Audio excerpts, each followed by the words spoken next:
Hi students, today we will see the protein part of biomolecule. अब ये जो protein वाला पार्ट है बायोमोलिक्यूल का, इसमें आपको मैं इसमें जो जो सिखा रही हूँ बस वही पढ़ना है. आप उतना भी पढ़ोगे तो आई एम वेरी श्योर कि आप एग्जाम के लिए जो रिक्वायरमेंट है उतना सेटिस्फाई कर लोगे, राइट. सबसे पहले हम देखेंगे classification of protein on the basis of दो क्लासिफिकेशन है. One is on the basis of molecular shape and other is on the basis of structure. So first we will see the classification on the basis of molecular shape. On the basis of shape, it is classified as fibrous and globular. दो type है, क्या है? Fibrous और globular, right. अब आपका ये जो fibrous है बच्चे लोग, fibrous is the protein which is insoluble in water. Very first point to remember. What is that? They are insoluble in water. Whereas this will be soluble in water.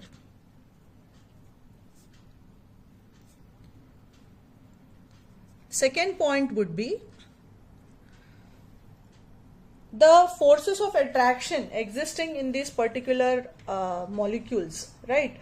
So, or you can first talk about the shape, children, where you will say that they are fibrous proteins are basically they have the shape of or they are elongated.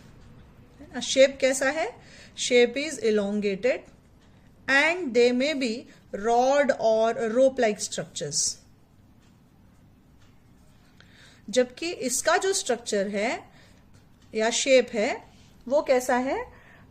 They are basically spherical in shape.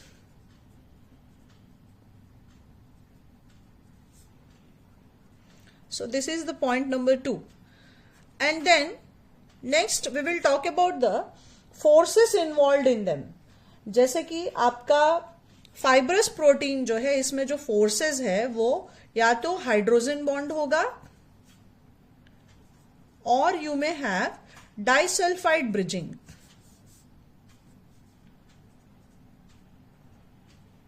क्या रह सकता है बच्चे लोग? Hydrogen bond रहेगा या फिर disulphide bridge रहेगा. किसमें? फाइब्रस प्रोटीन में. So they basically have disulphide bond and hydrogen bond etcetera you can say. Where as in globular protein they basically have weak van der Waals forces of attraction, है ना. इसमें क्या रहता है? They have weak van der Waals forces of attraction.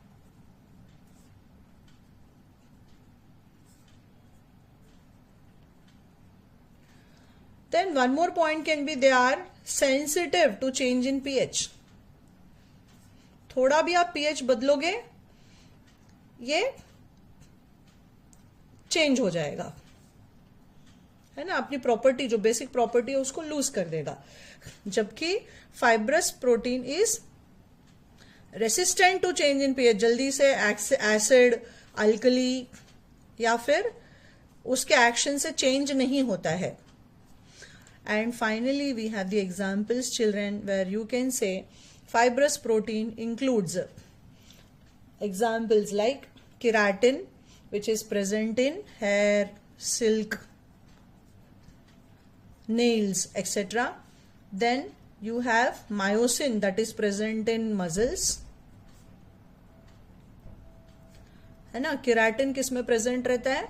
आपके hair में, skin में, nails में और एनिमल्स के हूव्स में, हॉर्न्स में, ये सब में प्रेजेंट रहता है. And then you have collagen which is present in tendon.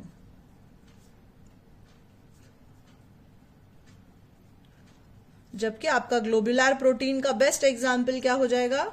You have egg albumin, you also have globulin and haemoglobin. These can be the simple examples for this. So ये सबसे पहला चीज है जो आपको पढ़ना है बच्चे लोग. After that, what you can take is the structures of glycine and alanine. Now, what are these? These are basically amino acids. तो आपको फिशर फॉर्मूला बोलेगा। तो फिशर में क्या करते हो आप, एक कायरल सेंटर को सेंटर में ऐसा दिखाते हो, ये प्लस फॉर्म में, ठीक है। अब ये सब अमीनो एसिड है बच्चे लोग, तो एक तरफ अमीनो ग्रुप लगा दो और दूसरी तरफ आप एसिड ग्रुप लगा दो, बचा ये दो वैलेंसी। यदि दोनों पे H लगा दोगे तो ये ग्लाइसिन हो जाएगा, राइट। तो मोस्टली ये 3 फिक्स है आपके, सिर्फ ये एक को आपको वेरिएबल रखना है।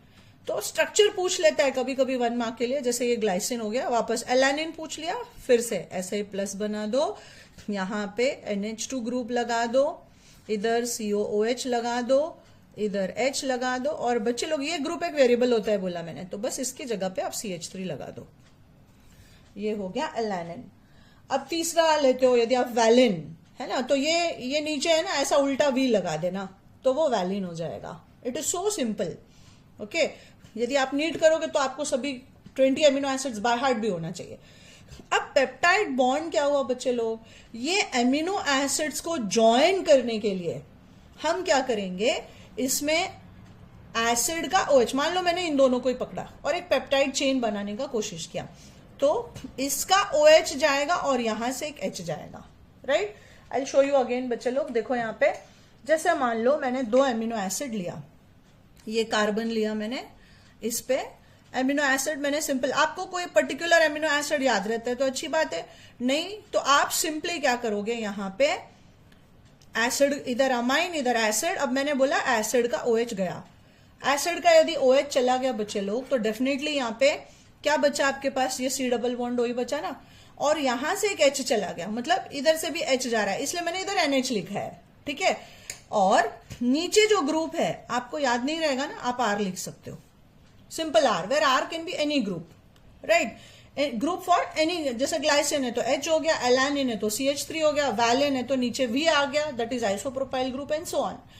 बट ये बहुत बार एग्जाम में पूछा है पेप्टाइड बॉन्ड, तो पेप्टाइड बॉन्ड के लिए आप सिंपली यहाँ पे R लिख दो।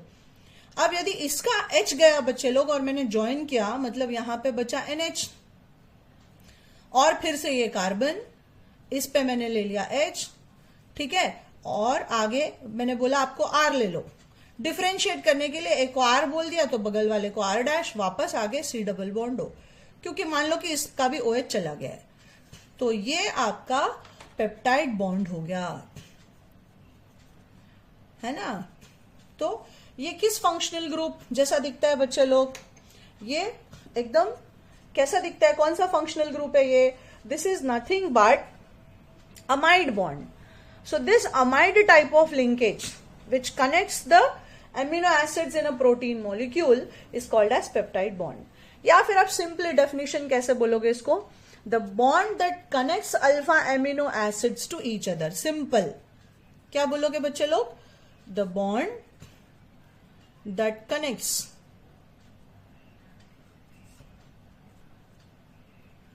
the alpha amino acids to each other.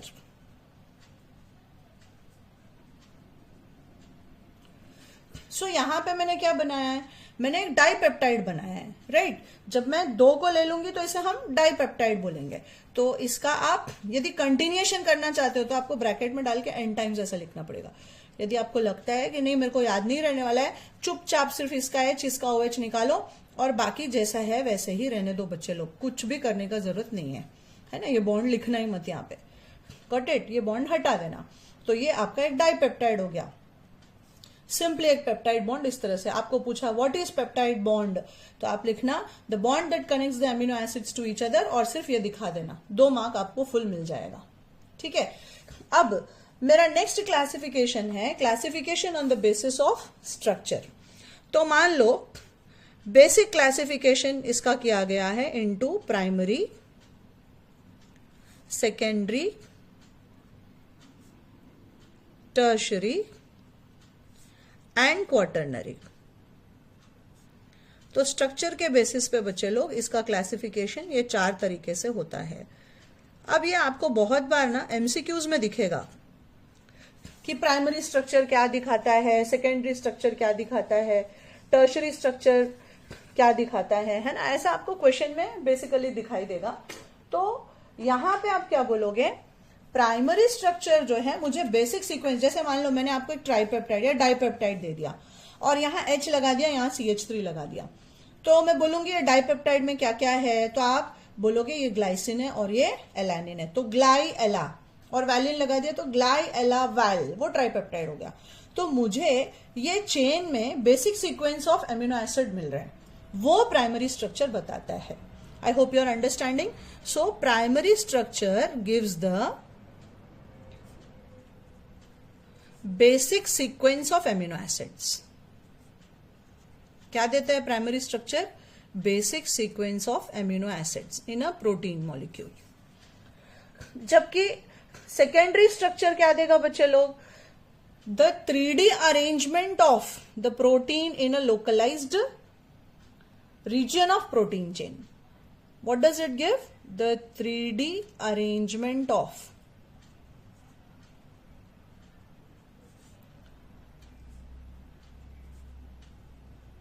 localized region of protein chain. मतलब इसमें बेसिकली क्या आता है? इसमें बेसिकली आ जाएगा आपका, मतलब आपका जो सेकेंडरी स्ट्रक्चर है वो बताता है कि ये घूम के, ऐसा घूम घूम के एक राइट हैंड साइडेड हेलिक्स बनाएगा जिसे आप बोलते हो अल्फा हेलिक्स, और दूसरा लेफ्ट हैंड साइडेड एक शीट टाइप बनाएगा जो क्लोजली रहते हैं, उसे हम बोलते हैं बीटा प्लीटेड शीट्स। तो इसकी जानकारी हमें कौन देगा? Secondary structure. मतलब हमारा ये जो सीक्वेंस ऑफ एमिनो एसिड, मान लो ऐसा एमिनो एसिड का एक चेन बन गया है ना, अब वो अपने आप को लपेट के अल्फा हेलिक्स बनाता है। अब अल्फा हेलिक्स कैसे दिखता है बच्चे लोग? इस तरह से, ऐसा राइट हैंड साइडेड हेलिक्स दिखता है, और आप इसमें पकड़ने जाओगे तो देखो अल्फा सिंबल जैसा दिखता है ना, इसलिए इसको अल्फा हेलिक्स बोलते हैं। और ये बीटा प्लेटेड शीट, ऐसा कंप्रेस्ड ऐसा sheet type left hand sided रहता है, तो साइड बाय साइड अरेंज रहता है। तो दिस टेल्स मी, ये इंफॉर्मेशन हमें सेकेंडरी स्ट्रक्चर देता है। जबकि हमारा जो टर्शरी स्ट्रक्चर होगा प्रोटीन का, वो हमें क्या बताएगा? वो final 3D structure adopted by entire polypeptide chain देगा। क्या देगा? Final 3D structure adopted by entire polypeptide chain. तो ये जो सेंटेंस दे रही हूं ना बच्चे लोग, आपको बस इतना ही याद रख के एग्जाम में एक लाइन में लिखना है। ये यहीं पे नहीं, आपको एंट्रेंस में भी काम में आएगा। एंट्रेंस में भी इसी तरह से देता है कि प्राइमरी स्ट्रक्चर में क्या होता है, सेकेंडरी स्ट्रक्चर में क्या होता है। They ask you in a very simple way, है ना, बिल्कुल कॉम्प्लिकेशन नहीं रहेगा। आप सिर्फ इतना भी पढ़ोगे तो आपका वो एंट्रेंस तक का पार्ट क्लियर हो जाएगा। जबकि क्वाटर्नरी स्ट्रक्चर का इनसे कोई लेना देना नहीं है। It tells me about the number of subunits present in a protein molecule. कितने सब यूनिट प्रेजेंट है? इन सब यूनिट्स को प्रोटोमर्स भी बोलते हैं, याद रखना। जैसे हमारा हीमोग्लोबिन है, वो 4 सब यूनिट का बना हुआ है। कितना है? 4 सब यूनिट का, जिसमें से 2 अल्फा चेन है और 2 बीटा चेन है।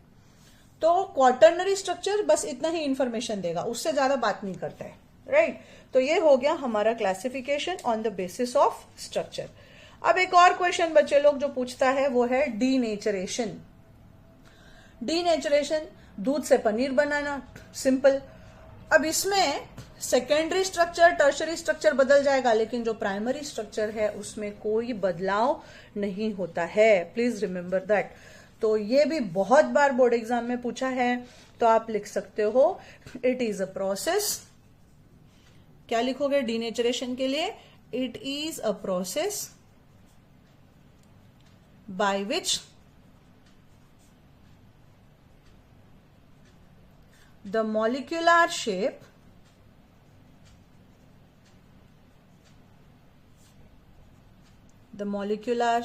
of protein changes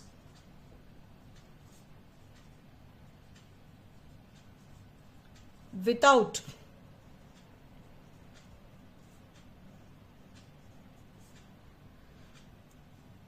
breaking the peptide bond।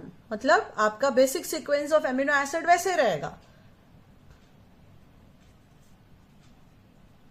Peptide और अमाइड लिंकेज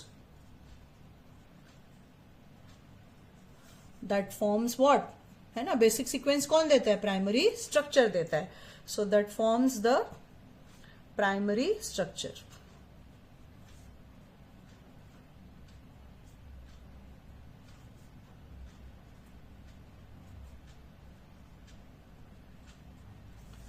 सो ये है हमारा डीनेचरेशन. सो उसे जो है प्रॉपर्टी ऑफ प्रोटीन, है ना, उसकी जो बायोलॉजिकल एक्टिविटी है, प्रॉपर्टी ऑफ प्रोटीन की जो बायोलॉजिकल एक्टिविटी है वो बेसिकली लूज हो जाता है उससे. So denaturation basically disturbs which structure, children? It disturbs the secondary, tertiary and the quaternary structure, whereas the primary structure will remain the same, right?